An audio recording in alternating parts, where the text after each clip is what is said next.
யாருக்காவது காசு வேணும்னா யார்கிட்டையும் கேட்காதீங்க, இந்த மலை மேல இருக்கிற எங்க ஆள்கிட்ட கேளுங்க. அவரு தான் எல்லா காசையும் வச்சிருக்கிறார். அவர்கிட்ட போனா லோனே இருக்காது. நமக்கு லோனே இருக்க கூடாது அப்படின்னா ஒன்னும் மா லோன் இல்லைன்னா மை லோன், 2 லோன் அவங்களே வச்சிருக்கிறாங்க.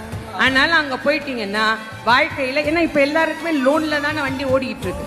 அதனால அதெல்லாம் இல்லாம இருக்கணும்னா இவர் காலை போய் பிடிங்க. என்ன கேட்டாலும் எங்க அப்பன் முருகன் கொடுப்பார். நீங்க என்ன வேணாலும் கேட்டு பாருங்க. நீங்கள் அவன் காதில் விழும்படியாக கேட்டு பாருங்கள், அவன் கண்டிப்பாக தருவான். நிறைய பேர் சொல்றாங்க, நாங்களும் கேட்டுக்கிட்டு தாங்க இருக்கிறோம், எங்களுக்கு அவன் கொடுக்க மாட்டேங்கிறான் அப்படின்னா, இறைவன் வெளியிலிருந்து நாம் கொடுக்கின்ற எந்த பொருளையும் தனக்கென ஏற்றுக்கொள்வதில்லை. நானே தயாரித்து ஒன்று கொடுத்தால் இறைவன் அதை ஏற்றுக்கொள்வான். நிறைய பேர் நான் கூடையா பூ வாங்கிட்டு போறேன், நான் அப்படி அபிஷேகம் பண்றேன், இப்படி அபிஷேகம் பண்றேன், எல்லாம் வெளியிலிருந்து வந்தது தானே, நீங்களா என்ன கொடுத்தீங்க?